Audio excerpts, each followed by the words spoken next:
Hello everyone, welcome to Math Nerd. Now no more fear of math. अब math से marks कम नहीं. तो guys इसी लाइन के साथ हमें डेली क्लास की शुरुआत करनी है और इसी लाइन के साथ हम डेली क्लास की शुरुआत करते हुए हैं. तो जैसा कि आपको पता होगा कि आज हम डिस्कस करने वाले हैं class 9th maths revision question for 2024. अब आज हम जो क्वेश्चन डिस्कस करने वाले हैं ये बहुत ही इंपॉर्टेंट क्वेश्चन होने वाला है. बेसिकली ये क्वेश्चन हमारा एग्जाम्पलर का है. चैप्टर नंबर होने वाला है हमारा 8 और क्वाड्रिलेटरल्स. ये देखा गया है कि बच्चों को कहीं ना कहीं बहुत ज्यादा इश्यूज होते हैं चैप्टर नंबर 8 को लेकर कि सर पता नहीं कैसे क्वेश्चंस आते हैं, लैंग्वेज समझ में नहीं आती, क्वेश्चंस को डिकोड करना बहुत मुश्किल होता है. तो बिल्कुल भी नहीं घबराना है. ये जो क्वेश्चन है आपको दो तरीके से सिखाया जाएगा और दोनों ही तरीके ऐसे होने वाले हैं जो आपको बहुत ही इजीली समझ में आने वाले हैं. तो दोनों ही मेथड आपको देखने हैं. तो बस एक ही काम करना है आपको, जल्दी से इस चैनल को लाइक शेयर और सब्सक्राइब कर लीजिए. तो चलिए देखते हैं क्वेश्चन. जो हमारा पहला मेथड है, मेथड 1, अगर हम डिस्कस करें मेथड 1, जो हमारा मेथड 1 होने वाला है इस क्वेश्चन के लिए. और क्वेश्चन पढ़ते हैं हम. क्या दे रखा है क्वेश्चन? जो हमारा क्वेश्चन दे रखा है इसमें दे रखा है इन द बिलो फिगर. ये फिगर जो हमें दे रखा है, the point P is the point mid point of the side BC. P जो है मिड पॉइंट है साइड BC का. Okay. Of a parallelogram ABCD. देखो एक पैरेललोग्राम है हमारा, कौन सा? ABCD. सबसे पहले हम एक काम करते हैं, हम खुद का फिगर बनाते हैं. यहाँ पे ज्यादा बेटर रहेगा कि हम खुद का फिगर बनाएं. उससे क्या होगा, ज्यादा क्वेश्चन आसान रहेगा हमारे लिए. ठीक है. ये देखिए ये हमारा पैरेललोग्राम बन गया ABCD. इसको हम नेमिंग वैसे दे देते हैं जैसे क्वेश्चन में दे रखी है हमें, ABC एंड D. और इसमें P क्या है? इसका mid point. P is the mid point of, P जो है इसका मिड पॉइंट है. राइट. अगर इसका मिड पॉइंट है दोनों पार्ट्स क्या हो गए? इक्वल. पहला मेथड. यहां मुझे और क्या दे रखा है? Such that BAP equals to DAP. देखो यहां एक लाइन सेगमेंट है जो इस मिड पॉइंट को ज्वाइन कर रही है. ऐसे इस मिड पॉइंट को ज्वाइन कर रही है एक लाइन सेगमेंट. ठीक है. ये जो लाइन सेगमेंट है इसको ज्वाइन कर रही है. ये क्या कर रही है? एंगल ए को दो इक्वल पार्ट्स में डिवाइड कर रही है. Means this angle is x and this angle is x. अब एक चीज समझना अच्छे से, मेथड 1 जो हमारा है बहुत ही आसान होने वाला है. गिवन में आप क्या लिखोगे? जो आपको चीजें गिवन है अभी तक, क्या? इन parallelogram ABCD P is the midpoint of side BC. P is the midpoint of side BC. और क्या दे रखा है? Angle BAP equals to angle DAP. देखो ये मैं सेकंड मेथड के लिए गिवन और टू प्रूव में सेम ही रखूंगा. तो इसको आप एक ही बार अंडरस्टैंड कर लेना कि सर आपने जो बताई थी लैंग्वेज यहाँ पे और वहाँ पे क्या डिफरेंस होगा वो आप अच्छे से समझ लेना. तो यहाँ पे हमें क्या पता चला? AD equals to 2CD. ये मुझे प्रूव करना है. देखो AD जो है ऊपर वाली साइड, ये 2CD के इक्वल होनी चाहिए. सर ये तो बहुत ही लॉजिकल चीज हो गई, कैसे होगा? देखो सबसे आसान तरीका बताता हूँ. सबसे पहली चीज हमें करनी क्या है?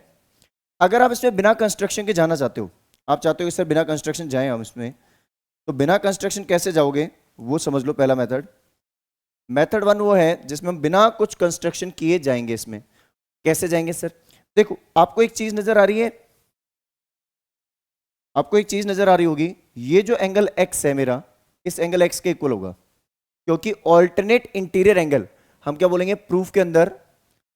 पहले मेथड में हम क्या बोल रहे हैं कि angle BAP equals to angle APB equals to x. Alternative angle z बन रहा है. अरे ऐसे z बनाते हो आप, ये x है तो ये भी x होगा क्योंकि ये दोनों लाइंस क्या है? पैरेलल. तो इसको हम क्या एंगल देंगे? Alternate interior angle. Sir prove हो गया ऑलमोस्ट. अब इससे क्या होगा? हमें एक कनेक्शन BP का AB के साथ ले जाते हैं. तो हम एक काम बोलते हैं इन ट्राइंगल. अब देखो इन ट्राइंगल ABP. देखो ABP जो ट्राइंगल है हमारा, इसको ध्यान से देखना. ये जो ABP ट्राइंगल है, ये P पॉइंट यहाँ है, ये B पॉइंट है, ये A है. अगर ये एंगल x है तो ये भी एंगल x है. तो इसकी अपोजिट साइड्स इक्वल होंगी. If two angles are equal then their opposite sides are also equal. तो अपन क्या बोलेंगे? As angle A P B, जो ए पी बी है that is equal to B A P, then अगर दोनों angle equal है then A B equal to B P. ध्यान से समझना, ए बी किसके इक्वल हो गया? बीपी के। ठीक है, ए बी इक्वल टू क्या हो गया? बीपी। अब एक चीज बताओ मुझे, मैं इसको इक्वेशन नंबर 1 पुट कर देता हूं, ठीक है। लेकिन मुझे पता है कि ए बी जो है वो किसके इक्वल है? A B equal to C D, opposite sides of parallelogram. अरे सर ये लैंग्वेज तो हम सीख चुके हैं पहले से ही, ये चीज पता है ना आपको। मैं इस फिगर को उधर शिफ्ट कर देता हूं, ये चीज आपको पहले से पता होगी कि सर ये तो हम जानते ही हैं कि opposite sides of parallelogram equal होती है। तो इक्वेशन 1 और 2 से मैं क्या बोल दूंगा? BP equal to C D.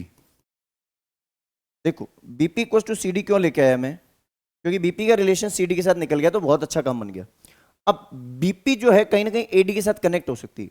कैसे देखना, हम बोलेंगे एडी, एडी इक्वल टू क्या है?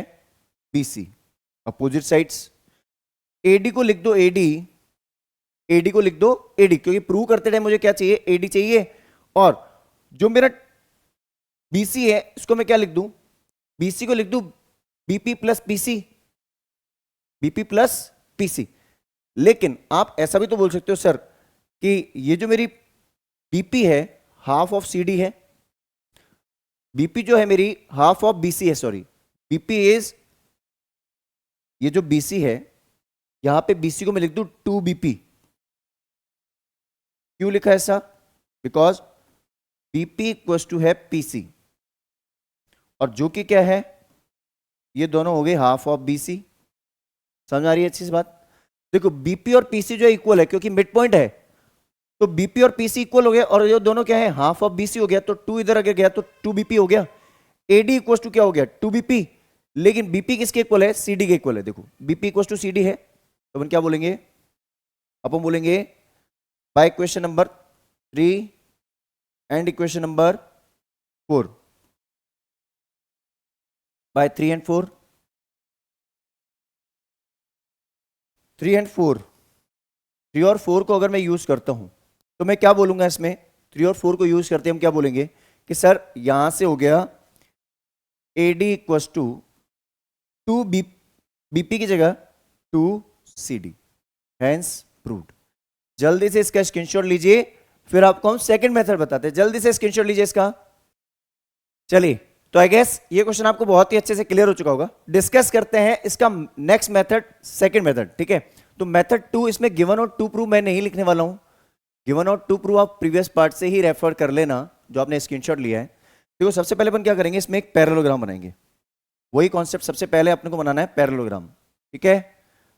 इधर बना देते हैं अपन, सबसे बढ़िया फिगर यहां बनाते हैं अपन, ताकि उधर स्पेस पूरा यूटिलाइज हो जाएगा। फिर देखो इसमें अपने पास क्या दे रखा है? ए बी सी डी एक पैरेललोग्राम है, ए बी सी डी एक पैरेललोग्राम है, ठीक है। उसके बाद क्या दे रखा है कि एंगल ए को एक लाइन क्या कर रही है? बाइसेक्ट कर रही है, ठीक है, और मीट कर रही है सी डी पे पी पॉइंट पे। ये अपने वर्टेक्स थोड़ा गलत लिख लिया है, वर्टेक्स थोड़ा सा गलत लिख लिया हमने, वर्टेक्स को हम सही कर लेते हैं। ए बी और ये सी डी, ठीक है, कुछ ऐसे। और इस लाइन को अपन थोड़ा सा वापस से पिक करके सेंटर पे ले आते हैं और इसको थोड़ा हाईलाइट कर देते हैं, ठीक है। देखो ये पी पॉइंट पे हमारी लाइन आ रही है। हमें क्या करना है इस मेथड के अंदर? Extend AP and DC to a point E, to a point E, ठीक है। दोनों को कहां एक्सटेंड करना है? E तक, मतलब जहां वो इंटरसेक्ट कर रही है। या फिर extend AP and DC such that they intersect at E, ऐसा भी लिख सकते हो, such that DC such that they intersect, ठीक है, at E। ये दोनों कहां इंटरसेक्ट कर रही हैं? E पे। देखो अब इसको एक्सटेंड करते हैं अपन। सबसे पहले अपन को किसको एक्सटेंड करना है? इसको। फिर किसको एक्सटेंड करना है? इसको, ठीक है। एक काम करते हैं, पहले सी वाली लाइन को, सी वाले पॉइंट को थोड़ा सा उधर शिफ्ट कर लेते हैं ताकि हमारा सी पॉइंट भी कहीं छुपे नहीं। ये हमारा सी पॉइंट था, इसको हमने एक्सटेंड किया, इसको हमने एक्सटेंड किया, दोनों जगह कहाँ मीट किए? ई पॉइंट पे। Got the point? अब इससे क्या हुआ, जैसे ही इन्होंने मीट किया तो अपना ये एंगल तो एक्स था, ये भी हमारा एक्स था, दे रखा था क्वेश्चन में, तो अपन इसमें क्या बोलेंगे? इन ट्राइंगल, यहां लिख देते, चलो आप भी बोलोगे सर ये यहां क्यों लिखा? इन ट्राइंगल, देखो इन ट्राइंगल ए, ट्राइंगल का नाम भी क्यों लें अपन? इन ट्राइंगल, चलो वो काम कर लेते पहले अपन, मिड पॉइंट वाला। In triangle A A D E, अगर मैं ए डी ट्राइंगल लेता हूं, देखो ये ट्राइंगल मैं यहां बना देता हूं, ए डी ट्राइंगल दिख रहा है पहली बार ए डी ट्राइंगल को देखो, ए डी जो मेरा ट्राइंगल है, इस ट्राइंगल में ये वाली साइड इसके पैरेलल है, ये मिड पॉइंट दे रखा है। अगर किसी ट्राइंगल में एक पेयर जो है पैरेलल का हो और एक मिड पॉइंट दे रखा हो, तो अपन क्या बोलते हैं? Converse of mid point theorem से सी मिड पॉइंट होगा कि नहीं होगा? तो अपन क्या बोलेंगे? By converse of MPT, mid point theorem, by converse of mid point theorem हम क्या बोलेंगे? C is mid point of DE. C जो है डीई का मिड पॉइंट है, सी किसका मिड पॉइंट है? डीई का। क्लियर? अगर ये सी डीई का मिड पॉइंट है, then DC equals to CE. ये हमारा एक इक्वेशन नंबर 1 आ गई। इसको हम थोड़ी और एक चीज लिख लेते हैं, हाफ ऑफ डीई।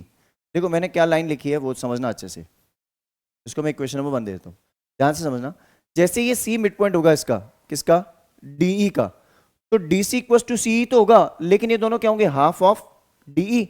दूसरी चीज देखते हैं अपन इसमें, दूसरी चीज सर, हमने ऑल्टरनेट इंटीरियर एंगल भी पकड़ लिया यहां पे एक। कैसे? देखो एक काम करते हैं अपन यहां लिखते हैं एंगल बी ए पी। देखो ये जो बी ए पी है, ये एंगल, ये एक्स किसके इक्वल होगा? ए ई डी। ये भी हो गया एक्स, हुआ कि नहीं हुआ? तो अपन क्या बोलेंगे? Equals to angle A E P, A E D sorry, A E D equals to X. इसको हमने क्या बोला? Alternate interior angle.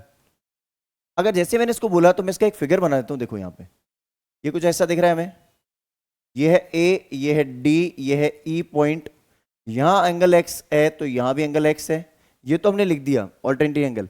लेकिन आपको पता है एक चीज और मुझे नजर आई कि ये अगर एक्स है, देन हम एक चीज बोलेंगे, in triangle A D E, जो मेरा ट्राइंगल है, इस ट्राइंगल में एक चीज और पकड़ में आई मुझे, क्या? जो मेरा एंगल डी ए पी बोल रहा था मैं, जिसको मैं, उसको मैं डी ए ई भी बोल सकता हूं। D A equals to A E D, ये दोनों आपस में क्या हो गए?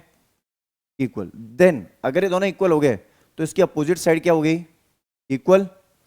एंगल इक्वल हो तो अपोजिट साइड भी इक्वल हुई, तो अपन क्या बोलेंगे? A D equals to D E. A D equals to D E हो गई।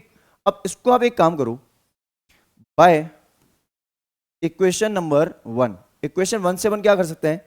देखो मैं यहां से एक काम कर सकता हूं कि जो मुझे आंसर देना है वो सी डी फॉर्म में देना है, तो मैं यहां से ऐसे लिख सकता हूं 2dc equals to D E, 2dc equals to D E. देखो ध्यान से समझो, मैंने क्या किया? D C equals to half D E को कंपेयर किया, D C equals to half D E को। तो डी अगर इधर डी से 2 जो था डिनोमिनेटर वो इधर गया, तो 2dc इक्वल्स टू डीई बोल सकता हूं, क्योंकि ये दोनों इक्वल पार्ट्स हैं। तो 2 times of D C equals to D E. तो इक्वेशन बाय इक्वेशन 1 एंड 2 जो है मेरी ये है, और ये मेरी इक्वेशन नंबर 1 ले लो, ये मेरी इक्वेशन नंबर 1 है, ठीक है? इक्वेशन 1 ही है ये। तो अपन क्या बोलेंगे? A D equals to D की जगह क्या लिख दूंगा मैं? 2dc। तो बहुत ही इंटरेस्टिंग कॉन्सेप्ट बताया ना आपको, एक तो converse of mid point theorem और एक डायरेक्ट बिना कुछ कॉन्सेप्ट लगाए। अच्छे समझ में आ गया होगा आई गेस। तो क्या करना है? जल्दी से इसका स्क्रीनशॉट लीजिए। चलिए, तो आई गेस ये क्वेश्चन आपको बहुत ही अच्छे समझ में आ गया होगा दोनों मेथड से। कई प्लेटफॉर्म पे ये क्वेश्चन बहुत ही ज्यादा टिपिकल लैंग्वेज में भी है, लेकिन हमने पूरी कोशिश की है कि आपको इजीएस्ट मेथड बताया जाए। तो बस आपको एक ही काम करना है, हमारे इस चैनल को मैथ नर्ड को ज्यादा से ज्यादा लोगों के साथ शेयर कीजिए, लाइक कीजिए, सब्सक्राइब कीजिए। चलिए मिलते हैं किसी और वीडियो के साथ। Till the time, have a great day.